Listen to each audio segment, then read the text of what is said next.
అందరికీ నమస్కారం. నేను మీ రాజా. ఈరోజు మా రెసిపీ వచ్చేసి ఒక మంచి స్నాక్స్ రెసిపీ చూపిస్తున్నానండి. మూడు పదార్థాలతో ఈ రెసిపీ చేసుకోవచ్చండి. చాలా సింపుల్గా చేసుకోవచ్చు. రుచి మాత్రం మహా అద్భుతంగా ఉంటుంది.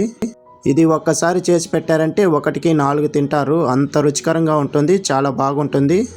కొంతమంది పిల్లలకి స్వీట్ అనేది పడదు, ఎక్కువగా తినేకి ఇష్టపడరు. ఇలా కానీ ఒకసారి చేసి పెట్టారంటే తప్పకుండా తింటారు. ఎలా చేయాలో పూర్తి వీడియో చూడండి. రండి వీడియోలోకి వెళ్దాం. ముందుగా ఒక మిక్సింగ్ బౌల్ తీసుకోండి. అందులోకి 1 కప్పు దాకా మైదా పిండి వేసుకోండి. రెగ్యులర్గా చేయకుండా ఎప్పుడైనా ఒకసారి చేసుకోవచ్చు ఈ విధంగా. అలాగే ఇందులోకి 1/4 కప్పు దాకా రవ్వ తీసుకోండి. బొంబాయి రవ్వ. బొంబాయి రవ్వతోనే చేయాల్సిన అవసరం లేదు, ఏ రవ్వతైనా చేసుకోవచ్చు. అలాగే ఇందులోకి 1/4 కప్పు దాకా చక్కెర వేసుకోండి. ఈ రెసిపీకి 1/4 కప్పు అయితేనే కరెక్ట్గా ఉంటుంది. ఎందుకంటే ఎక్కువగా స్వీట్ అనిపించదు, అలాగే తక్కువగా స్వీట్ అనిపించదు. కరెక్ట్గా ఉంటుంది 1/4 కప్పు అయితే. ఒకవేళ ఎక్కువగా స్వీట్ తినే వాళ్ళైతే ఇంకొక 1/4 కప్పు ఎక్స్ట్రా వేసుకొని చేసుకొని తినొచ్చు. ఇప్పుడు ఇదంతా ఒకసారి అంతా బాగా కలపండి. ఈ లోపల మీకు ఒక చిన్న రిక్వెస్ట్ అండి. ఎవరైతే నా ఛానల్ కొత్తగా చూస్తుంటున్నారో సబ్స్క్రైబ్ చేసుకొని చూడండి.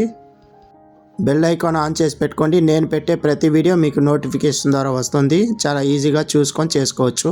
ఇలా అంతా కలిపి పెట్టుకున్న తర్వాత 1 కప్పు దాకా ముందుగా పోసుకొని ఒకసారి అంతా మిక్సర్ తీసుకొని బాగా కలపండి. స్పోక్ స్పూన్ కానీ మిక్సర్ కానీ తీసుకొని బాగా కలపండి, చేయి వదలకుండా. ఎంత కలిపితే అంత బాగుంటుంది. ఎందుకంటే లంప్స్ లేకుండా, ఉండలు లేకుండా ఉంటుంది. కానీ మిక్సర్తో కలిపితేనే బాగుంటుంది. 1 కప్పు నీళ్ళు పోసాం కాబట్టి కొంచెం గట్టి పదంగా ఉంది. అందుకని 1/4 కప్పు దాకా కొంచెం నీళ్ళు పోసుకొని మరొక తురి అంతా బాగా కలపండి. దోశ పిండికి ఎలా కలుపుకుంటామో ఆ విధంగా కలుపుకోండి, కొంచెం పల్చగా. ఇలా అంతా కలిపి పెట్టుకున్న తర్వాత మూత పెట్టుకొని ఒక 5 నిమిషాల పాటు వదిలేశారంటే మొత్తం నానిపోతుంది రవ్వంతా. 5 నిమిషాల తర్వాత చూపిస్తున్నాను చూడండి. రవ్వంతా ఎంత చక్కగా నానిపోయి పర్ఫెక్ట్గా వచ్చిందండి. ఇప్పుడు ఈ పదం మనకి కరెక్ట్గా ఉంటుంది. చెప్పిన కొలతలు కరెక్ట్గా పాటించండి, మీకు కరెక్ట్గా వస్తుంది. ఇలా పిండి అంతా కలుపుకున్న తర్వాత స్టవ్ మీద ఒక ప్యాన్ కానీ తవా ఫ్రై కానీ పెట్టుకొని అందులోకి కొంచెం నెయ్యి పోసుకొని 1 టీ స్పూన్ దాకా ఒకసారి అంతా రుద్దేయండి ఈ విధంగా. ఆ తర్వాత కొంచెం టేస్ట్ కోసం నువ్వుల్ని కొంచెం చల్లుకుంటున్నాయండి. చల్లుకున్న తర్వాత ఒక గెరెట్ నిండా పిండి వేసుకోండి. ఈ విధంగా వీడియోలో చూపించే విధంగా పిండి వేసుకొని కొంచెం లైట్గా స్ప్రెడ్ చేసుకోండి. పిండి పోసే ముందుగా నువ్వులు చల్లుకొని ఆ తర్వాత పిండి పోసిన తర్వాత కొంచెం నువ్వుల్ని పైన చల్లండి, గార్నిష్ చేసుకోండి. టేస్ట్ బాగుంటుంది. మీకు ఇష్టమైతే వేసుకోండి, లేదంటే స్కిప్ చేసుకోవచ్చు. అలాగే తిన్నా కూడా బాగుంటుంది. మూత పెట్టుకొని ఒక 2 నిమిషాల పాటు సన్న మంట మీద కుక్ చేసుకోవాలి.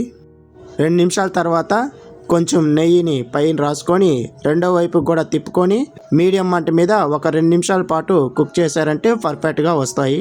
చాలా అంటే చాలా సింపుల్గా చేసుకోవచ్చండి. ఇంట్లో ఏమన్నా తినాలన్నప్పుడు, ఏదైనా తీపి తినాలన్నప్పుడు, స్నాక్గా తినాలన్నప్పుడు ఈ విధంగా చేసి పెట్టి చూడండి. మంచి టైం పాస్ అవుతుంది. పిల్లలు కానీ పెద్దలు కానీ ప్రతి ఒక్కరు తినొచ్చు. నేను ఇక్కడ నెయ్యితో చేస్తున్నాను కాబట్టి చాలా బాగుంటుంది. ఒకవేళ మీ దగ్గర నెయ్యి లేదంటే, ఈ నెయ్యి ఇష్టం లేదంటే ఆయిల్తో కూడా చేసుకోవచ్చు. 2 వైపులా చక్కగా కాల్చిన తర్వాత సర్వ్ చేసుకొని తినటమే. ఇంతేనండి. ఈవినింగ్ స్నాక్స్గా ఈ స్నాక్స్ రెసిపీ చేసి పెట్టారంటే భలే ఇష్టపడి తింటారు. రుచి కూడా చాలా బాగుంటుంది. మీరు కూడా ఇంట్లో ట్రై చేయండి. ట్రై చేసి మీకు ఎలా వచ్చిందో ఫీడ్బ్యాక్ నాకు చెప్పండి. ఈ వీడియో మీకు నచ్చినట్లయితే లైక్ చేయండి, షేర్ చేయండి, కామెంట్ చేయండి. మరిన్ని వీడియోస్ కోసం నా ఛానల్ సబ్స్క్రైబ్ చేసి పెట్టుకోండి. ఇంకా మంచి మంచి వీడియోలు చేసి చూపిస్తాను. ఈ వీడియో పైన మీ అభిప్రాయం చెప్పండి. మీకేమైనా డౌట్ ఉన్నట్లయితే నన్ను అడగండి, తప్పకుండా రిప్లై ఇస్తాను. మళ్ళీ వీడియోలో కలుద్దాం. ధన్యవాదాలు.